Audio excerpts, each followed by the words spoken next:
नमस्कार दोस्तों, स्वागत है आप सभी का हमारे यूट्यूब चैनल में। दोस्तों, बात करने वाले हैं आज हम बजाज हिंदुस्तान शुगर के बारे में। दोस्तों, स्टॉक की बात करें तो पिछले कुछ टाइम से काफ़ी ज़्यादा अच्छे रिटर्न से स्टॉक ने दिए हैं, तो बेसिकली उसी को डिस्कस करेंगे। बट मेजर यहाँ पे डिस्कस करने वाला है कि अभी रिसेंटली कंपनी ने Q2 के रिजल्ट्स अनाउंस किए हैं, तो कैसी परफॉर्मेंस यहाँ पे कंपनी की रही है, एज वेल एज क्या नेक्स्ट टारगेट आप यहाँ पे लेके चल सकते हो, इन सारी चीज़ों को डिस्कस करने वाले हैं। स्टार्ट करते हैं यहाँ पे कंपनी की ऑल ओवर जो अब तक की परफॉर्मेंस रही है उसके साथ। तो सबसे पहले अगर मैं यहाँ पे पिछले 5 दिन की बात करूँ तो नो डाउट यहाँ पे आपको थोड़ी गिरावट देखने को मिली है, थोड़ी प्रॉफिट बुकिंग भी यहाँ पे हुई है। बट अगर आप नेक्स्ट कंपनी के लास्ट 1 मंथ की बात करें तो 27% के रिटर्न है, वहीं लास्ट 6 मंथ में 142% स्टॉक से आपको देखने को मिले हैं, तो एक बेहतरीन परफॉर्मेंस देखने को मिली है। वहीं पिछले 1 साल की बात करते हैं तो 213% के रिटर्न्स इस स्टॉक से आपको देखने को मिले हैं। आप देख सकते हैं कि अप्रोक्सीमेटली स्टॉक ने पिछले 1 साल में आपको जो अमाउंट है उसको डबल से ट्रिपल किया। अगर आपने इसमें 1 लाख इन्वेस्टमेंट किया होगा तो इस समय आपके पास 3 लाख रुपया हो सकता है, अप्रोक्सीमेटली आप लेके चल सकते हैं। तो रिटर्न्स काफ़ी ज़्यादा अच्छे रहे हैं। बाकी अगर यहाँ से आप 52 वीक्स के हाई की भी बात करें तो 35 का 52 वीक्स का हाई है, तो उस समय स्टॉक भी अपने अप्रोक्सीमेटली 52 वीक्स के हाई के ऊपर यहाँ। देखिए, दो रीज़न है बेसिकली। एक, कंपनी की परफॉर्मेंस काफ़ी ज़्यादा अच्छी रही है। सेकेंडली, कंपनी ने जो रिजल्ट्स रहे हैं उसमें भी अच्छा परफॉर्म किया है, तो उस चीज़ का भी इम्पैक्ट आपको यहाँ पे देखने को मिला है। तो बेसिकली उसी चीज़ को आज डिस्कस करने वाले हैं कि कैसा परफॉर्म किया है, क्या रिटर्न्स कंपनी के रहे हैं, कितना रेवेन्यू जनरेट किया है, क्या प्रॉफिट जनरेट किया है। वही चीज़ को आप, उसके लिए यहाँ पे हम चलते हैं कंपनी के जो फाइनेंशियल चार्ट है उसके ऊपर, वहाँ पे हम डिस्कस कर लेते हैं। तो यहाँ पे सबसे पहले अगर मैं क्वार्टरली रेवेन्यू की बात करता हूँ तो देखिए, रेवेन्यू कंपनी का पहले से थोड़ा सा कम हुआ है। लास्ट क्वार्टर में 1300 करोड़ का था, इस बार 1100 करोड़ का है। बट यहाँ से एक चीज़ है कि कंपनी का लगातार पिछले 3 क्वार्टर में जो रेवेन्यू है उसका रेवेन्यू जो जनरेट हुआ था 20,000 करोड़ का, वो हुआ था आपके 2,000 करोड़ का। वो हुआ था जब कंपनी को एनपीए घोषित कर दिया, उसके बाद कंपनी ने कम बैक किया था, काफ़ी बड़ा कम बैक हुआ था। उसके बाद आपको थोड़ा इंक्रीज देखने को मिला था। बट उसके अलावा आप यहाँ पे एक चीज़ और देख सकते हैं कि कंपनी का जो लॉस है उसमें भी गिरावट हुई है। देखिए, यहाँ पे दो चीज़ें निकल के आती हैं कि एक तो देखिए कंपनी ने प्रॉफिट जनरेट किया। एक चीज़ क्या है, जो पहले न्यूज़ आई थी कि एसबीआई ने जो कंपनी को पहले एनपीए घोषित किया था, वो कंपनी ने वो है ड्रॉबैक अपना जो है वापस ले लिया। पॉजिटिव न्यूज़ है, परफॉर्म बेटर कर रही है।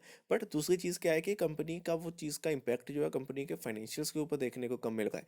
यहाँ पे कंपनी को इस वक्त वेन्यू भी अच्छा जनरेट करना था। सेकेंडली, कंपनी जो अपना लॉस है, जो देखिए आप अगर यहाँ पे देख सकते हैं कि लास्ट क्वार्टर से जो कंपनी का लॉस है उसको कंपनी को कम करना था, बट कंपनी ने उसको भी इंक्रीज हुआ है।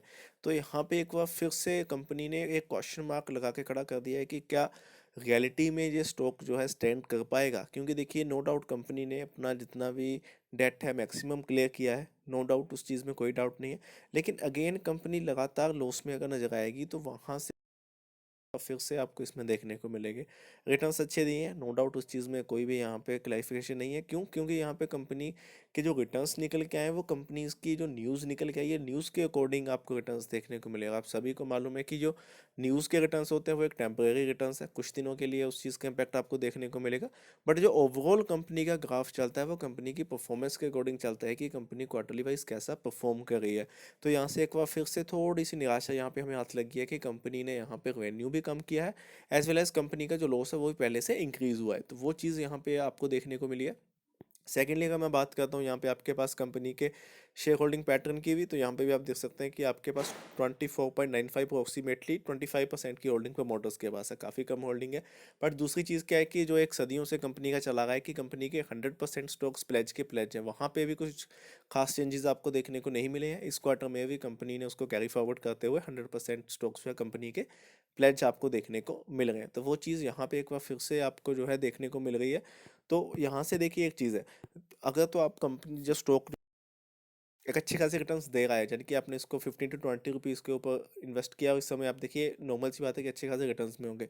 या तो आप यहाँ पे एक चीज़ कर सकते हैं कि आप थोड़ी सी इन्वेस्टमेंट अपनी होल्डिंग निकाल सकते हैं, थोड़ी प्रॉफिट बुकिंग कर सकते हैं। दूसरा क्या है कि या फिर आप इसको रहने दीजिए, क्योंकि यहाँ से नेक्स्ट ईयर के जो 2 ईयर हमारे पास जो निकल के आएंगे, नेक्स्ट के 2 ईयर्स है, वो काफ़ी ज़्यादा इंपॉर्टेंट रहने वाले हैं, खास करके शुगर सेक्टर के लिए। क्योंकि यहाँ पे कुछ चीज़ें हैं वो चेंज होने वाली है, इथेनॉल की डिमांड काफ़ी इंक्रीज़ होगी।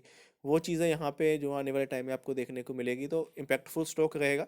रिटर्न्स आपको अच्छे देखने को मिलेंगे। न्यूज़ के बेसिस के ऊपर आप खुद इस चीज़ का इम्पैक्ट देख चुके हैं कि न्यूज़ जब भी आती है तो उस चीज़ का इम्पैक्ट देखने को मिलता है कि स्टॉक में आपको डायरेक्ट 20% का अपर सर्किट भी देखने को मिलता है।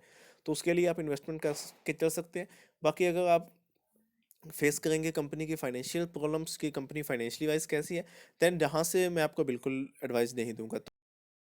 कुछ परसेंट की इन्वेस्टमेंट इसमें, यानी कि आप ऐसा करके छोड़ दीजिए कि मैंने इसमें जो है मेरा जो अमाउंट है वो मैंने इसमें लगा दिया, मुझे इसको अगेन नहीं देखना है अप्रोक्सीमेटली 5 to 10 ईयर्स तक, देन डेफिनेटली ये स्टॉक आपको अच्छे रिटर्न्स देगा। बट थोड़ा सा अभी कंपनी को टाइम चाहिए खुद को जो है एक बार फिर से उस लेवल के ऊपर आने के लिए, उसके लिए आपको थोड़ा सा कंपनी को टाइम देना होगा। बाकी देखिए फाइनल आपका ही डिसीजन है, तो आप एक बार खुद इन सारी चीज़ों का एनालिसिस कर लीजिए, देन उसी के अकॉर्डिंग आप इन्वेस्टमेंट कीजिएगा। बाकी आज की वीडियो में इतना ही, और चैनल आपने सब्सक्राइब नहीं किया है तो प्लीज़ उसको सब्सक्राइब कर दीजिए और बेल आइकन को दबाना मत भूलिएगा।